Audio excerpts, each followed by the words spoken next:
আসসালামু আলাইকুম প্রিয় দর্শক সকলকে স্বাগত জানাই আজকের শরণার্থী আপডেটের নতুন ভিডিওতে। যারা এই ভিডিওটি দেখছেন বিভিন্ন দেশ থেকে কমেন্টস করুন আপনি কোন দেশ থেকে এই ভিডিওতে যুক্ত হয়েছেন।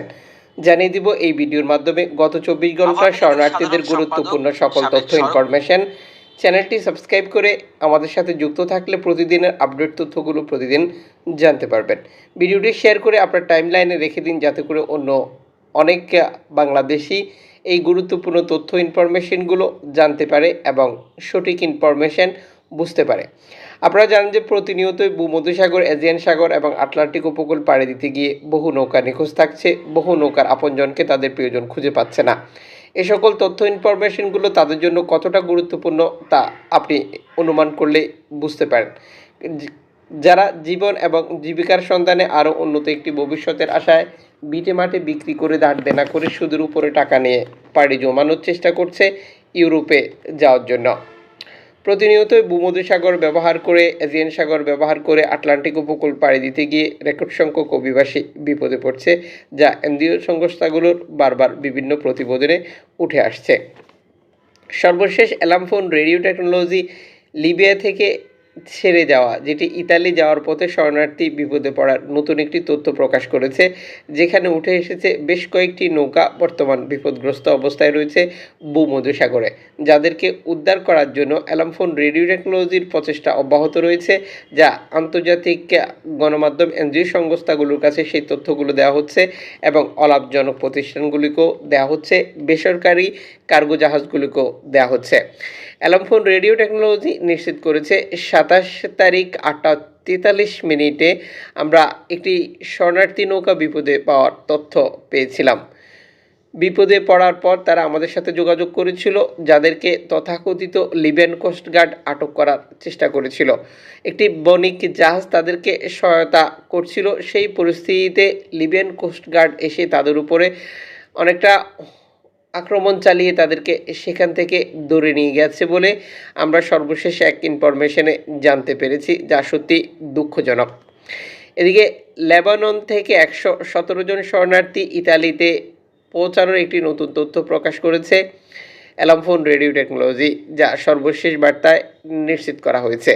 দর্শক, ঠিক এভাবেই বিপদগ্রস্ত পথ পাড়ি দিয়ে অভিবাসীরা ইউরোপে প্রবেশ করছে, কখনো তুরস্ক হয়ে গ্রিস, গ্রিস হয়ে ইতালি, আবার কখনো লিবিয়া থেকে ইতালি, কখনো তিউনিসিয়া থেকে ইতালি।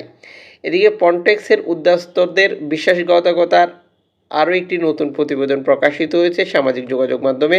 আপনারা চাইলে তাদের যে এক্স হ্যান্ডেলের অ্যাকাউন্ট আছে সেটা ভিজিট করে সম্পূর্ণ ইনফরমেশনটি দেখে নিতে পারেন। এখানে উল্লেখ করা হয়েছে ফ্রন্টেক্স বাহিনী ইউরোপীয় বর্ডার গার্ডের দায়িত্ব থাকলেও তারা বর্তমান এজিয়ান সাগর, ভূমধ্যসাগর এবং আটলান্টিক উপকূল পাড়ি দিয়ে ইউরোপে যাওয়ার চেষ্টারত অভিবাসীদেরকে শনাক্ত করে বিভিন্ন দেশে সেই তথ্য ইনফরমেশনগুলো দিয়ে যাচ্ছে, আর যে কারণে রেকর্ড সংখ্যক নৌকাগুলো বিপদে পড়ছে। এদিকে 43 জন শরণার্থী উদ্ধারের নতুন একটি তথ্য প্রকাশ করেছে এনজিও সংস্থা নাদির। সর্বশেষ বার্তায় এটি নিশ্চিত করা হয়েছে। এদিকে গতকাল সন্ধ্যায় শিয়া ওয়াচ দ্বারা ইতালি এবং মাল্টা উপকূলে, যেটি তিউনিসিয়ান কর্তৃপক্ষ দ্বারা রিপোর্ট পাওয়ার পর একটি বিপদগ্রস্ত নৌকার অবস্থান শনাক্ত করলেও সেখানে এখন পর্যন্ত কোনো উদ্ধারকারী সংস্থার অবস্থান নেই এবং শরণার্থীদেরকে কেউ উদ্ধার করেনি, যা সত্যি দুঃখজনক। নাদির সেখানে অবস্থান করছে, আশা করা হচ্ছে তারা উদ্ধার করবে, কিন্তু এখন পর্যন্ত তাদের কন্ট্রোলে নেই পুরো পরিস্থিতিটি, যে জন্যে তারা উদ্বেগ প্রকাশ করেছে। অভিবাসীদেরকে উদ্ধার করার জন্য খুবই দরকার। আপনারা জানেন যে মাল্টা কর্তৃপক্ষ প্রতিনিয়তই লিবিয়া, তিউনিসিয়ান কোস্টগার্ডকে খবর দিয়ে শরণার্থী নৌকাগুলোকে ধরিয়ে দেয়। এদিকে এনজিও সংস্থা অ্যালামফোন রেডিও টেকনোলজি আরও এক বার্তায় নিশ্চিত করেছে নাদিরের সহযোগিতা নিয়ে 62 জন শরণার্থী নিরাপদে ইতালির দ্বীপ ল্যাম্পোদোর সাথে প্রবেশ করতে পেরেছে, যে জন্য শিয়াওয়াজকে তারা একটি ধন্যবাদ দিয়েছে। শিয়াওয়াজের সহযোগিতা নিয়ে নাদির এই উদ্ধার কার্যক্রম পরিচালনা করেছিল। এদিকে ইতালি কর্তৃপক্ষ সর্বশেষ বার্তায় নিশ্চিত করেছে বিপদগ্রস্ত অবস্থা থেকে নাদির আরও 19 জন অভিবাসীকে গতকাল রাতে উদ্ধার করে ইতালি কর্তৃপক্ষের কাছে হস্তান্তর করেছে। নাদিরের জন্য আপনি একটি ধন্যবাদ লিখুন। এর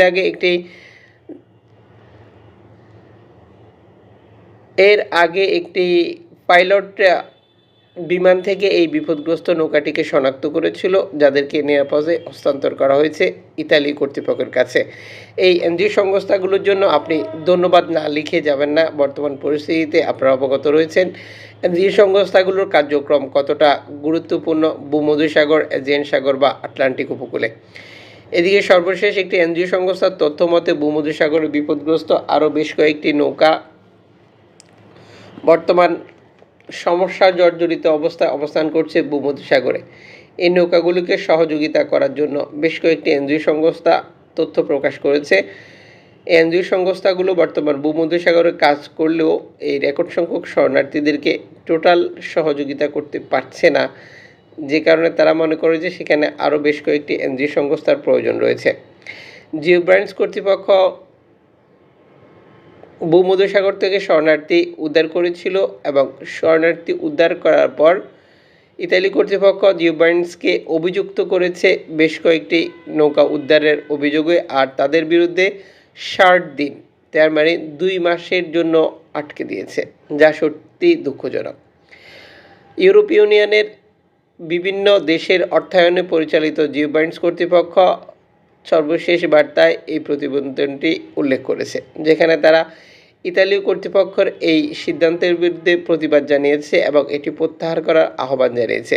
জিও ব্রান্ডসের বিরুদ্ধে 60 দিনের আটকাদেশ, যা একটি রেকর্ড সৃষ্টি করেছে। 60 দিন মানে তার মানে 2 মাস এই জিও ব্রান্ডস কর্তৃপক্ষ তাদের কার্যক্রম পরিচালনা করতে পারবে না। তাদের বিরুদ্ধে নানা ধরনের অভিযোগ আনা হয়েছে, যা ইতালি কর্তৃপক্ষ বর্তমান সরকারের বিভিন্ন আইনের মার প্যাঁচে ফেলেই তাদের বিরুদ্ধে এই কার্যক্রমটি পরিচালনা করেছে বলে নিশ্চিত করা হয়েছে। যদি এটি দুঃখজনক। আপনারা জানেন যে প্রতিনিয়ত ইতালির বর্তমান সরকার এনজিও সংস্থাগুলোর কার্যক্রম বাধাগ্রস্ত করার জন্য ভূমধ্যসাগরে ঠিক এভাবেই কাজগুলো করে যাচ্ছে।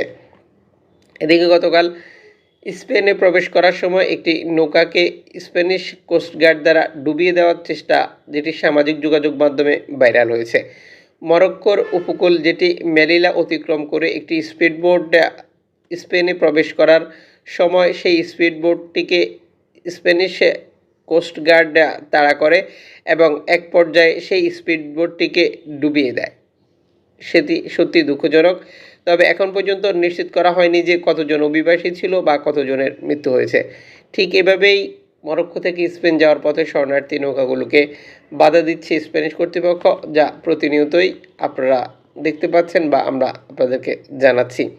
এদিকে টোটারমাল আবারও শরণার্থী উদ্ধার করার জন্য ভূমধ্যসাগরে ফিরে আসার ঘোষণা দিয়েছে। সকল কার্যক্রম সম্পন্ন করে তারা শরণার্থী উদ্ধার করবে, যা নতুন একটি ওয়েলকাম লিখতে পারেন এই এনজিও সংস্থাটির জন্য আপনি। এদিকে স্পেনের বিভিন্ন সরকারি মুখপাত্র থেকে গতকালও 500 অধিক শরণার্থী প্রবেশের নতুন তথ্য প্রকাশ করা হয়েছে, যা আপনার জানার প্রয়োজন রয়েছে। দর্শক, লাইক কমেন্ট শেয়ার করে আমাদের সাথে যুক্ত থাকলে এভাবেই অভিবাসীদের গুরুত্বপূর্ণ তথ্যগুলো জানতে পারবেন।